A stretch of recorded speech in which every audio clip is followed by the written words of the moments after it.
Assalamualaikum warahmatullahi wabarakatuh. Perkenalkan, nama saya Indah Mayasari dari jurusan Manajemen Pendidikan Islam, Fakultas Tarbiyah dan Keguruan, UIN Sultan Taha Saifuddin Jambi. Di sini saya akan menjelaskan tentang tugas proposal saya dengan mata kuliah Seminar MPI.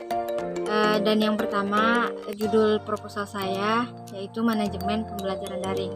Di sini saya melakukan penelitian di sekolah SLTA, yaitu di sekolah MAN. Untuk yang pertama, yang melatar belakangi saya melakukan penelitian ini, itu saya ingin melihat bagaimana sistem pembelajarannya, dan bagaimana proses belajar mengajarnya, dan yang ketiga bagaimana metode yang digunakannya selama pembelajaran daring di sekolah tersebut. Untuk kegunaan penelitiannya, itu yang pertama, kegunaan bagi peneliti, itu hasil penelitian ini dapat digunakan sebagai referensi untuk mengetahui kendala-kendala yang dihadapi siswa sehingga dapat dikembangkan secara optimal.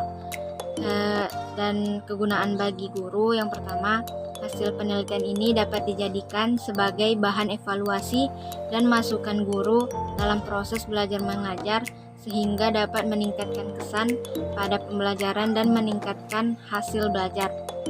Kegunaan penelitian untuk pendidikan, hasil penelitian ini dapat menjadi referensi untuk mengetahui sistem pembelajaran daring selama pandemi COVID-19. Dan kegunaan penelitian bagi peneliti lain, itu hasil penelitian ini dapat digunakan sebagai referensi mengenai kondisi pendidikan pada masa COVID-19 untuk dilanjutkan penelitian selanjutnya. Dan di sini saya juga akan menjelaskan tentang teori judul saya. Yang pertama, teori manajemen pembelajaran daring adalah kegiatan yang dimulai dari perencanaan, pengorganisasian, pengarahan, dan penilaian pelaksanaan pembelajaran agar mencapai hasil belajar yang efektif. Untuk teori yang kedua, yaitu pengertian daring di masa pandemi COVID-19. Daring merupakan sebuah perangkat lunak yang membantu sistem kerja gawai sebagai perangkat keras dalam menjalankan fungsinya sebagai media komunikasi yang terintegrasi secara luas, contohnya laptop, handphone, komputer, dan lain sebagainya yang digunakan selama pandemi COVID-19 ini. Untuk studi relevan ini diketahui ada beberapa peneliti yang menuliskan tentang tema yang sama. Yang pertama, dari Siti Nur Hasanah Pungki 2020 dalam penelitian manajemen pembelajaran daring di masa pandemi COVID-19, itu studi kasus Madrasah Ibtidaiyah Terpadu Al-Madinah Bolong Ponorogo tahun pelajaran 2019-2020. Dan yang kedua, Yaya Suryana dalam penelitian yang berjudul Manajemen Pembelajaran Daring Berbasis Empati untuk Pemeliharaan Motivasi Belajar Daring Mahasiswa dalam Situasi Wabah COVID-19.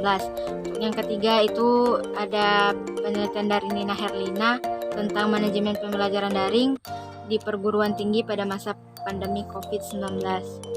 Untuk pendekatan penelitian, saya menggunakan penelitian kualitatif, karena penelitian kualitatif yaitu penelitian yang menghasilkan data deskriptif berupa ucapan, tulisan, dan perilaku objek penelitian yang diamati dengan mengharapkan hasil uraian yang mendalam tentang ucapan, tulisan, dan perilaku objek yang diamati. Untuk setting penelitian, saya lakukan di Lembaga Pendidikan MAN 2 Tanjung Jabung Timur. Untuk subjek penelitian itu ada kepala sekolah dan guru di sekolah tersebut. Untuk jenis dan sumber data, yang pertama jenis datanya saya menggunakan data primer. Data primer di sini adalah data yang dapat dari sumber pertama, yaitu berlangsung dari individu yang bersangkutan yang merupakan hasil dari wawancara yang dilakukan oleh peneliti. Dan yang kedua itu ada data sekunder. Data sekunder ini adalah data yang bukan diusahakan sendiri pengumpulannya oleh peneliti, misalnya dari dokumentasi. Untuk sumber data didapat oleh peneliti dalam melaksanakan penelitian ini adalah kepada kepala sekolah, mandua, dan yang kedua kepada guru, siswa, dan kejadian peristiwa yang terjadi selama pandemi COVID-19. Untuk teknik pengumpulan data itu saya menggunakan 3 teknik. Yang pertama, observasi, di mana observasi ini adalah tindakan atau proses pengambilan informasi atau melalui media pengamatan.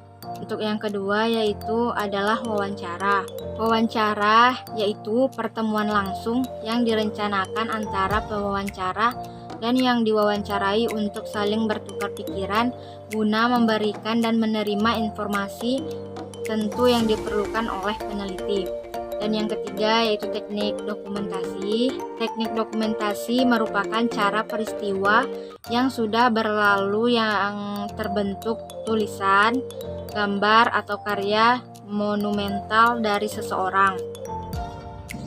Untuk teknik analisis data itu ada 3. Yang pertama, reduksi data.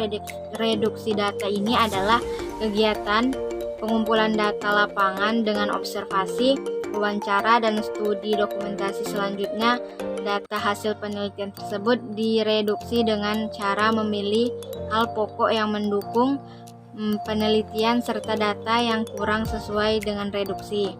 Untuk yang kedua itu ada penyajian data. Penyajian data di sini berfungsi untuk memudahkan peneliti dalam memahami dan menarik kesimpulan sementara. Untuk yang ketiga, kesimpulan yaitu adalah sebuah penarikan kesimpulan yang dilakukan tentang pengembangan di sekolah tersebut selama masa pandemi COVID-19. Untuk jadwal penelitian itu yang pertama ada survei awal dan penentuan lokasi penelitian, dan yang kedua itu ada penyusunan proposal, dan yang ketiga seminar proposal. Setelah itu pelaksanaan penelitian, pengelolaan data analisis, dan penyusunan laporan, dan yang terakhir seminar hasil.